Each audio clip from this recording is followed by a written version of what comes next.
Okay, hai, kita orang dari kelas kenegaraan grup 1, grup 10. Hari ni kita orang dekat Museum Negara, salah satu tempat bersejarah yang penting di Malaysia. So hari ni, jom ikut kita orang lawat Museum Negara. Tak payah pandang.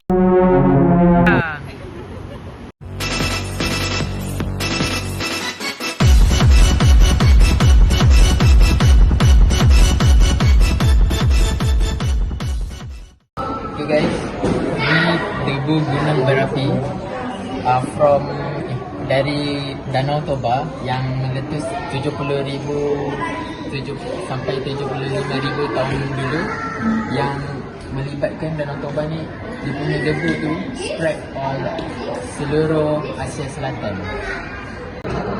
Okey, itulah zaman neolitik ni alat-alat batu dia orang tu. Antara benda yang paling menarik ialah peralatan batu, kapak genggam, tembikar dan juga rangka manusia purba. Pada zaman ni, kalau nak potong sesuatu, tak ada gunting, tak ada pisau. Semua pakai batu. Galeri ini juga ceritakan tentang zaman Paleolitik, Mesolitik dan Neolitik. Dari hidup berpindah randah, manusia mula menetap, bercucuk tanam dan menternak haiwan. Pendek kata, inilah versi awal adulting zaman dahulu. Apa yang kita boleh belajar daripada galeri ini ialah satu benda. Manusia boleh survive walaupun hidup susah asalkan ada usaha dan dapat beradaptasi. Bezanya, dulu lawan alam, sekarang lawan deadline.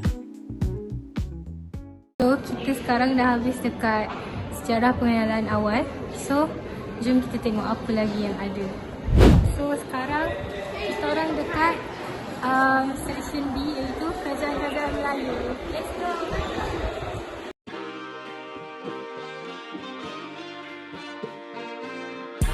Sekarang galeri B, Kerajaan-Kerajaan Melayu. Antara benda yang dipamerkan ialah artifak perdagangan, senjata tradisional, peta laluan laut dan replika istana. Selat Melaka pula jadi laluan paling sibuk. Galeri ini juga explain peranan raja dan pembesar dalam pentadbiran. Raja bukan sekadar duduk atas takhta, tapi urus ekonomi, jaga keselamatan dan pastikan negara stabil. Daripada galeri B ini, kita belajar bahawa tamadun Melayu dibina atas kebijaksanaan, kepimpinan dan kerjasama masyarakat. Jadi, bila orang kata sejarah Melayu tak hebat, suruh dia datang muzium dulu. Next, kita masuk galeri C pula, aka galeri era kolonial. Part ni agak menyakitkan hati sebab inilah zaman di mana orang datang tanpa jemputan, lepas tu tak nak balik. Dalam galeri ni, kita boleh tengok bagaimana kuasa barat seperti Portugis, Belanda dan British menjajah tanah Melayu. Mereka datang kononnya untuk berdagang, tapi lama-lama jadi CEO kat negara orang. Antara yang dipamerkan ialah dokumen perjanjian, senjata, peta jajahan dan sistem pentadbiran kolonial. Sistem ini memang nampak teratur, tapi realitinya banyak menguntungkan penjajah berbanding penduduk tempatan. Rakyat tempatan dipaksa bekerja, hasil bumi dieksploitasi dan kuasa pemerintahan dirampas. Dari galeri sini, jelas bahawa penjajahan bukan sesuatu yang boleh diglorifikasikan. Ia mengajar kita untuk tidak naif dan mudah percaya kuasa luar. Sejarah ni memang menyakitkan, tapi penting. Dah habis part C.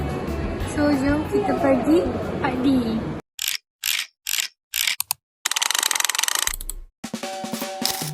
Last sekali ialah galeri D, aka Galeri Malaysia Kini. Galeri ni ibarat plot twist selepas semua kesengsaraan yang kita tengok tadi.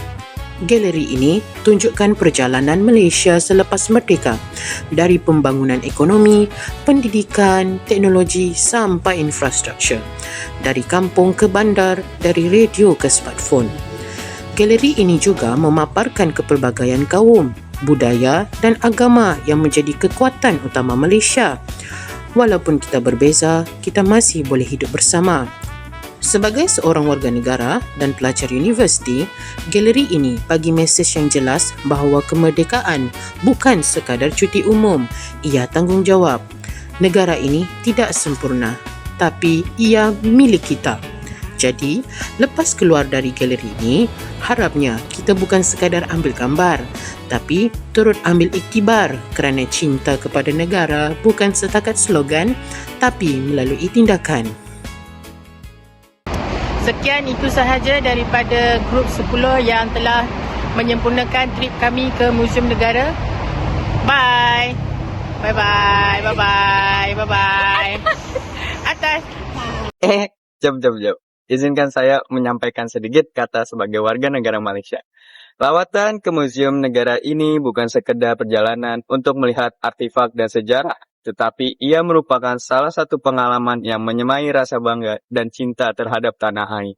Setiap galeri yang mereka lalui mengingatkan kita akan pengorbanan, perjuangan, dan kebijaksanaan generasi terdahulu dalam membina sebuah negara yang merdeka dan berdaulat.